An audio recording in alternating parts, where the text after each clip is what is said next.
What's up, YouTube fam? Today we're going to be talking about the Quicksilver and Saver One cards.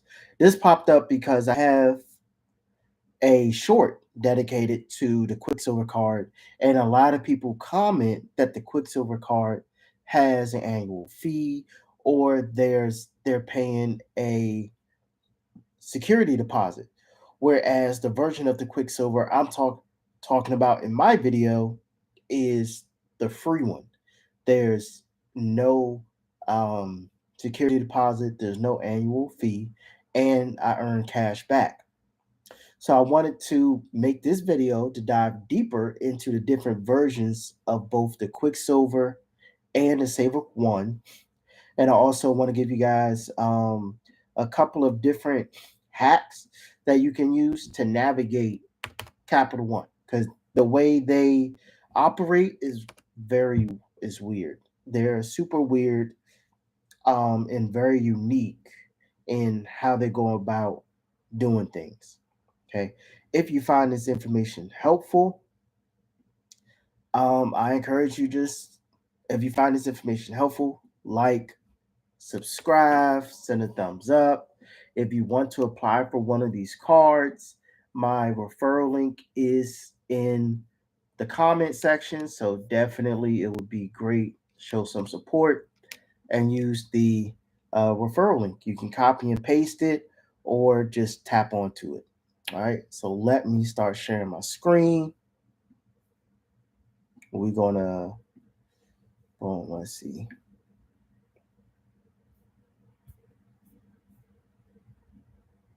Quicksilver. Oh, cool. So here we have the Quicksilver card. You'll notice there are the first thing you're going to notice is that the Quicksilver has undergone a design change. Now it has this cool, like, it almost reminds me of a cloud, where it's going from a light silver to a dark silver from the bottom up. I really actually enjoyed this new color in version of it. I look forward to seeing it in person to see what it looks like.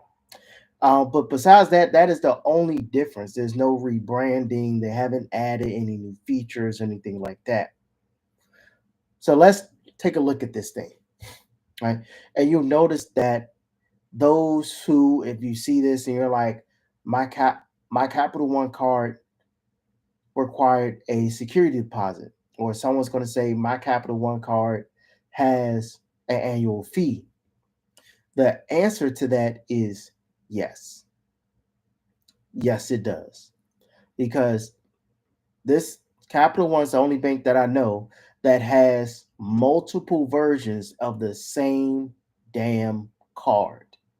Why the hell do they have four versions of the same exact card? I don't freaking know. And it causes a lot of confusion in the marketplace. Now, do I think this is some kind of unfair, even suspicious level of marketing?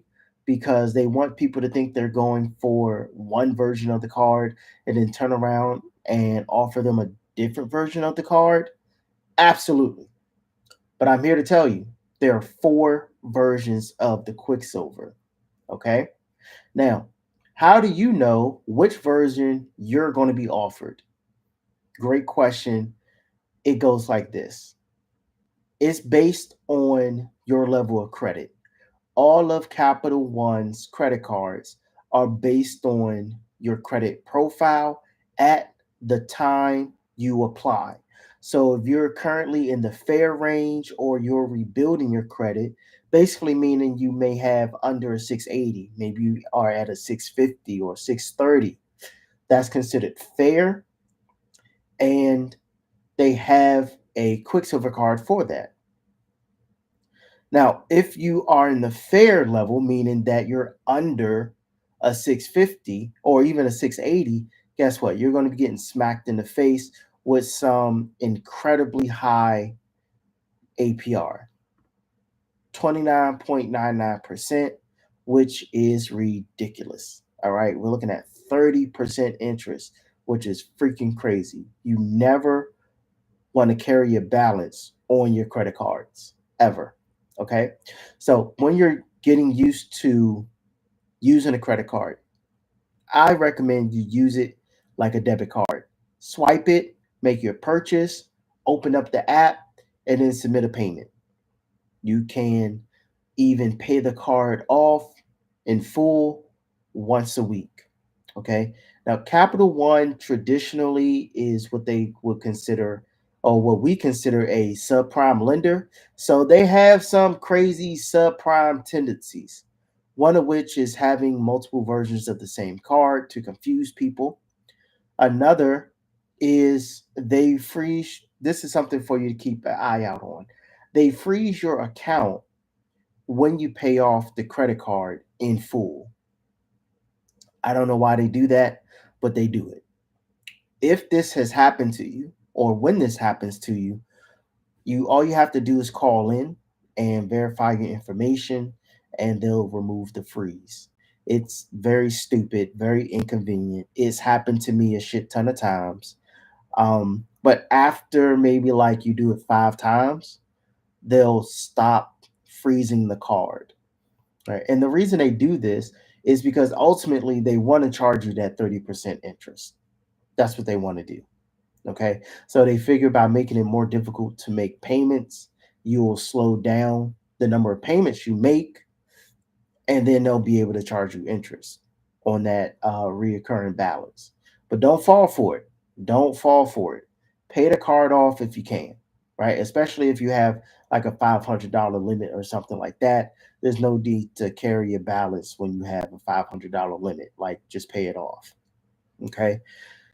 So let's get into this, right? The other thing is that when if you have, or you're in the space where you're rebuilding your credit, here's a tip.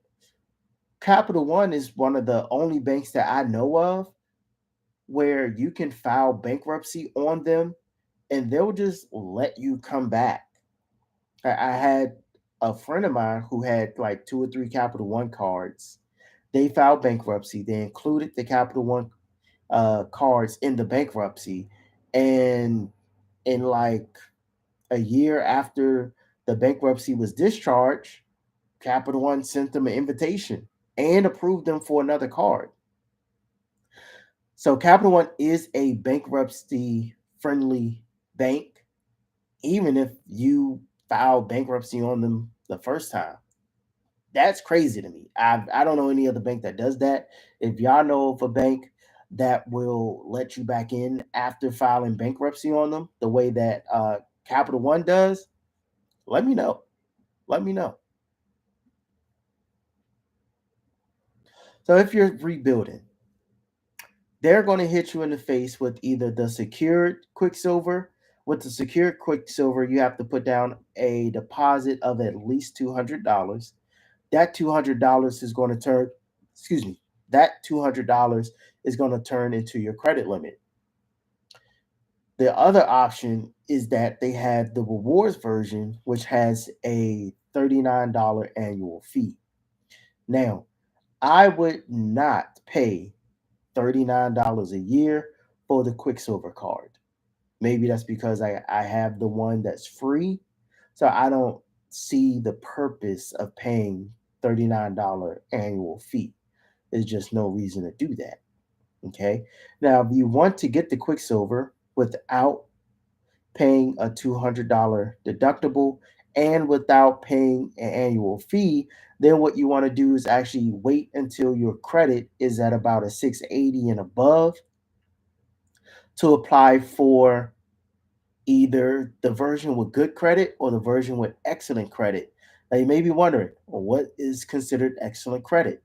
They consider a 680 or above to be excellent credit, okay? Or even a 700.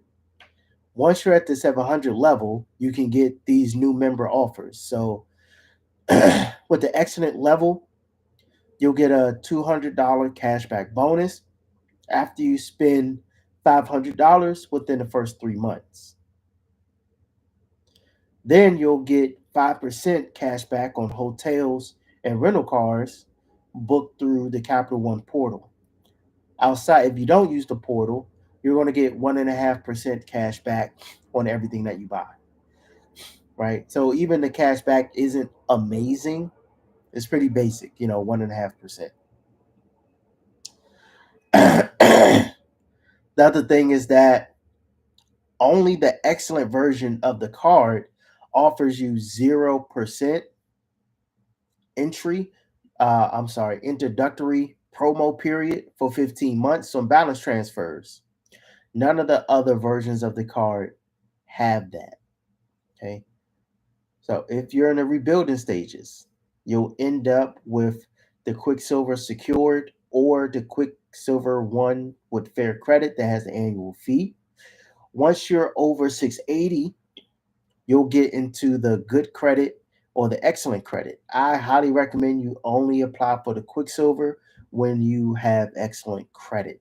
Besides that, you're just doing yourself a disservice. Okay. Now, if you already have one of these cards, the only other thing you can do is apply for another. Well, what you want to do and what I recommend is, of course, get your credit up. Okay. So if you started off with the secured card, that's fine.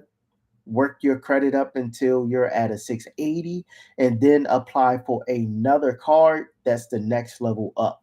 So the next level up in their world would be something like the Saver One card. Now, at one point, the Saver One card was, when it first came out, was like their version of their premium dining and entertainment card.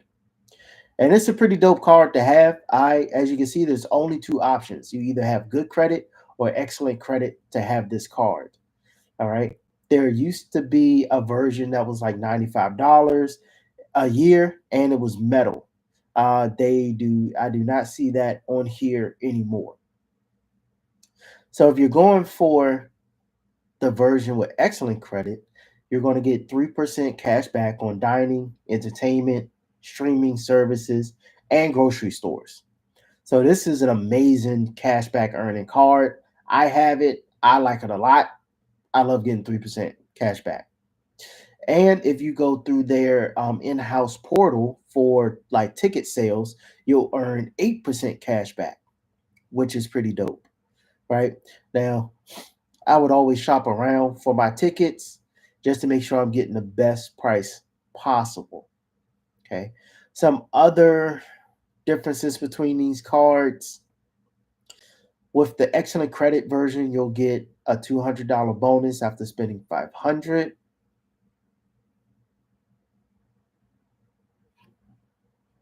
With the other card, you don't get zero APR, nor do you get the bonus, right? So when you're applying for Capital One cards, I highly recommend you just wait until you're at a 700 or more before dabbling or messing with Capital One, because under a 700, the cards just, they don't really give you that much compared to if you just wait until you're at a 700 or 705, whatever. Excuse me, whatever. That's when you can get zero interest. You'll get free balance transfers, all those type of things. Another great thing is, what I like is that the Saver One, regardless of which version you get, there's no annual fee. Another cool thing is that with the Saver One, this is a new feature they added. But with the Saver One and the Quicksilver, they cover the cost of Uber One. Uber One is like $10 a month, and you'll get discounts on your Uber orders. You earn cash back, and you get priority over other people that are not using Uber One. The other dope thing is that you'll earn 10% cash back when you order or place orders with Uber. So you're essentially getting free Uber One and a 10% discount on everything you order from Uber when you use your Saver One card. That's pretty cool. Right. These are the two most popular cards, mainly due to advertising. These are the two cards that people search for the most. So hopefully this gave you all some clarity. I can definitely speak about their next tier cards, which is the uh, venture family of cards. You got Venture, Venture One, and then the Venture X. I'll make another video about those cars because they're slightly different and they require a little bit stronger credit than with the Quicksilver or the Saber One. Oh, I did not switch over. Ah, man, hold up. I just realized. Yeah, I couldn't even see the other tab. Let me get back to this joint. All right. So these are the quick. Sorry, not Quicksilver. These are the Saber One cards. Okay. These are the differences I was going through. Neither one has an annual fee, but the version for excellent credit, you'll earn a $200 welcome bonus. You get 3% up 3% on dining, entertainment, and popular streaming services and grocery stores, and you earn 8% cash back on their entertainment. Okay. The excellent version has no interest for the first 15 months, and then their interest rate will go from 20 to 30%. Just apply for this card once you're at over 700. That's the long and short of it. Okay. If you found this helpful, definitely give me a thumbs up. Send this out to other people who've been looking at the Capital One cards. And definitely go ahead. If it's valuable, use the links in the comments to apply for yours. It is a referral link. I do get $100 only if you're approved, but it doesn't cost you anything to use the link. Okay. Everyone have a great evening. Talk to you all later. Peace.